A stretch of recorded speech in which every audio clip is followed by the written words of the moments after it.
여러분 반갑습니다. 진로진학TV 정도환쌤 인사드립니다. 우리 앞에 걸쳐서 초등학교 학생 그리고 중학교 저학년 대상에 1탄, 2탄에 걸쳐가지고 우리 애들 고교 학점제 어떻게 준비해야 되냐에 대한 얘기를 나눠봤습니다. 자, 관련된 내용도 우리 중학교 고학년 그리고 고등학생들도 같이 봐도 좋을 것 같아요. 보시면서 어떤 걸 해야 되는지 한번 생각해 보시면 좋겠고, 자, 이번 편 3탄에서는 고등학교 학생 중심으로 좀 설명해 드리겠습니다. 자, 우리 학생들은 이제 실제 선택을 해야 됩니다. 그렇죠? 그리고 부족한 것들은 보완을 해야 되는데, 자, 세 가지 얘기해 드릴게요. 첫 번째, 계열에 맞는 교과 선택을 해야 한다. 2번, 일반 선택과 진로 선택의 전략적 선택을 해야 한다. 3번, 안 시켜도 좀 더 해야 한다. 무슨 말이냐?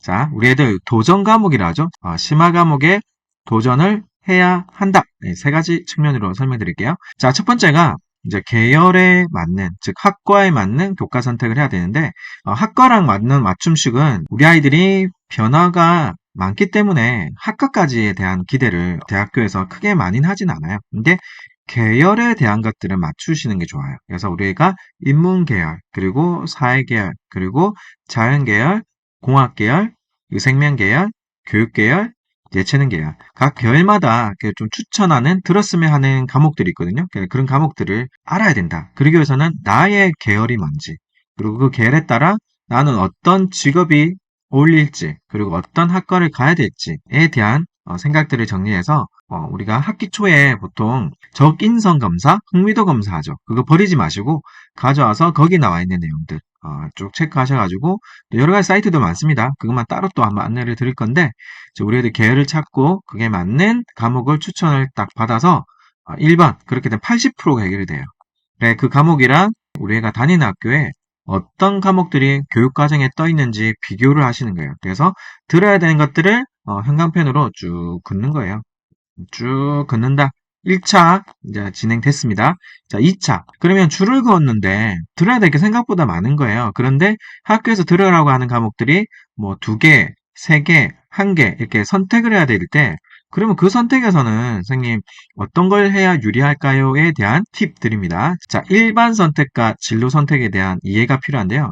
이거 조금 구분할게요. 진로 선택이 2022 개정교육과정, 2025년도에 실행되는 2022 이제 요 개정교육과정은 선택 과목과 자 2015 현재 2023년도에 중3, 고1, 고2, 고3이 쓰고 있는 진로 선택 과목은 내용이 달라요. 두 개가 달라요. 구분하세요. 구분해야 됩니다. 지금 제가 3탄에서 말하고 있는 진로 선택 과목은 2023년도 중3, 고1, 고2, 고3들이 하고 있는 2015 교육과정에서 하는 요 내용에 해당됩니다. 1탄, 2탄은 주로 어디에 해당되냐면 2022 교육과정에서 변경된 거예요. 여기서 하는 전체 학생들이 고교 학점제가 시행이 되는 그때의 진로 선택 과목은 심화 과목입니다.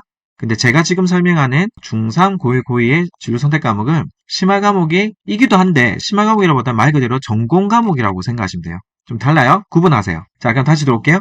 자, 현재 고등학생입니다. 우리 고등학생들에게 일반 선택과 진로 선택 두 가지 중에 이제 택하는 방법 알려드릴게요. 자, 일반 선택은 자, 특징 세 가지 기억합니다. 첫 번째, 수능 과목이다. 자, 그리고 등급 과목이다. 그래서 공격 과목이다. 꼭 기억합니다. 자, 진로 선택 과목은 전공 선택 과목이다. 두 번째, 성취도 과목이다. 세 번째, 방어 과목이다. 라고 이해하시면 좋을 것 같은데, 즉, 이게 무슨 의미냐. 자, 일반 선택은 수능과 연결되어 있는 과목들이, 수능에 보통 나오는 과목들이고, 등급이 나와요. 그래서 1에서 9등까지 등급제로 나오는 거고, 그래서 이게 성적에 지대한 영향을 미치기 때문에 저는 공격 과목이라고 부를 거예요. 자, 진로 선택 과목은 전공과 연결되어 있는 과목인데 성취도 A, B, C 이렇게 나옵니다. 그래서 이건 저는 뭐라고 부를 거냐면 절대평가이기 때문에 이 기준이 학교에서 고민을 많이 하지만 모 학교는 90%가 A를 받아요. 즉 대학교에서 신뢰하기가 아직은 이르다라고 이제 고민들을 합니다. 그래서 몇 군데는 많은 학교들이 반영하지 않거나 반영하더라도 기본만 반영하거나 대학교 같은 경우에는 선을 그어버려요. A가 많은 학교는 불이익을 주겠다. 균형감 있게 주세요라고 하는데 이 방향은 이제 다른 의미보다는 진로 선택 과목의 성적은 영향력이 조금 낮을 수 있겠구나 라고 이제 생각하시면 되는데 그렇다고 C 받고 이러면 안 돼요. 밀려도 B인데 어쨌든 A하고 받는다 생각하시면 되는데 얘는 전 뭐라고 부를 거냐면 방어 과목이라고 부를 겁니다. 방어. 왜? 성적에 그렇게 지대하게 영향을 미치진 않으니까. 그러면 이거 어떻게 쓰냐? 자, 계열과 학과에 따라 이제 쭉 과목들이 라인업 되어 있습니다. 그럼 여기서 일반 선택과 진로 선택에서 우리 고등학생들이 지금 들을 때 이렇게 질문하면 돼요. 나는 국어를 다른 과목에 비해서 좀 더 잘하는가? 질문 스스로에게 해보세요. 나 좀 더 잘하는 것 같아. 그러면 공격하러 가야 됩니까? 방어로 가야 됩니까? 내가 좀 더 잘하는데?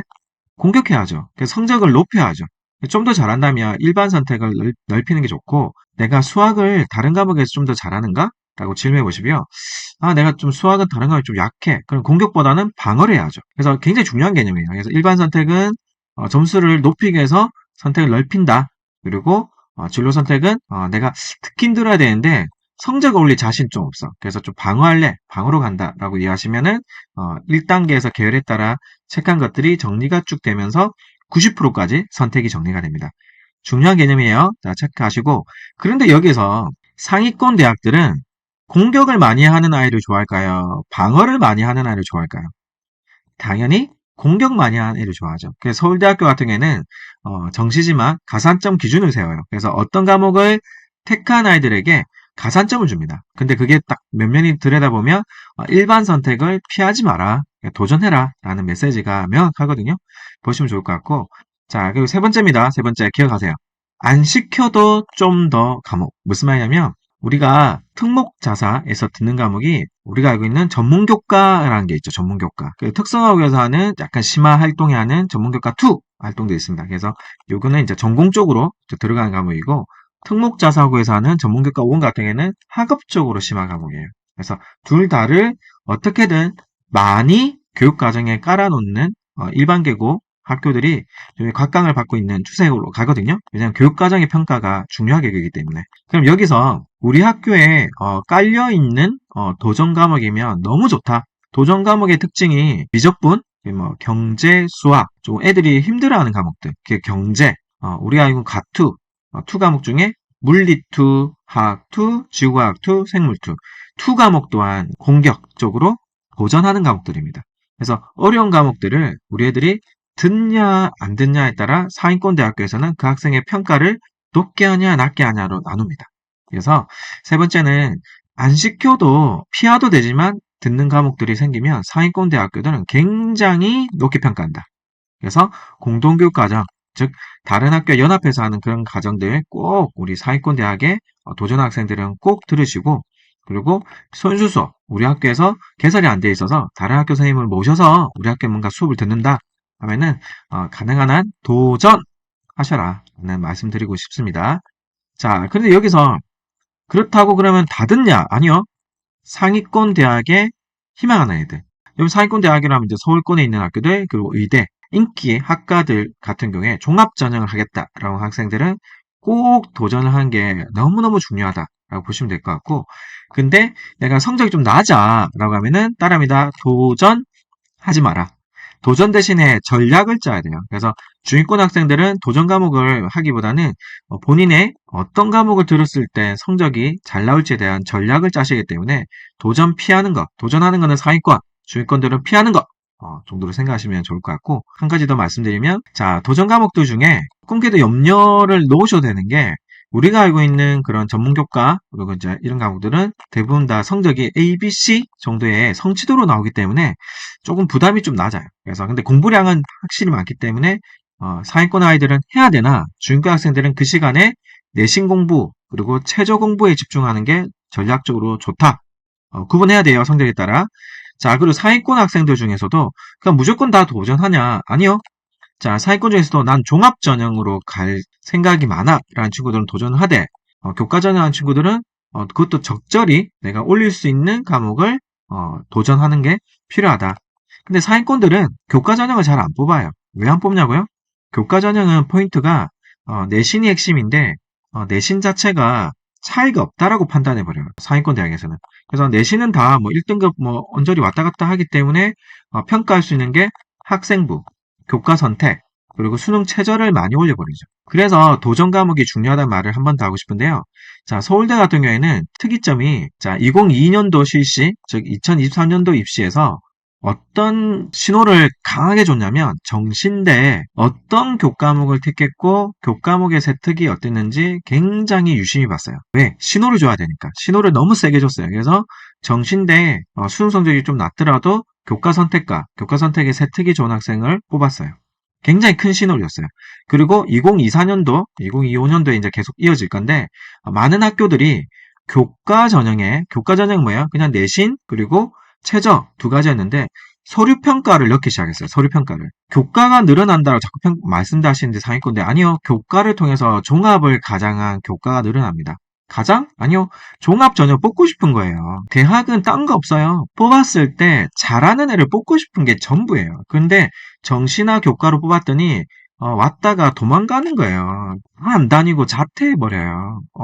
그래서 그 학생의 종합 전형 애들은 자퇴를 안 하고 학교에 대한 애교심 그리고 자기 과에 대한 학심 이런 것들이 있다 보니까 정말 열심히 하는데 대학은 뭐예요? 와서 끝까지 잘할 친구들을 뽑고 싶은 거거든요. 그래서 어떤 거? 교과에도 종합의 성격을 넣으세요. 서류평가. 뭐 20% 30% 하는데 그 영향력이 절대적일 수 있다. 도전 과목을 꼭 기억하셔서 상위권대에 노린다. 교과에 서류가 들어간다. 가고 싶다. 도전해라. 기억하시고 중위권 학생 도전하지 마라. 전략을 세워라. 제가 말했던 일반 선택, 진로 선택에 그 전략들을 쓰시면 될 것 같아요.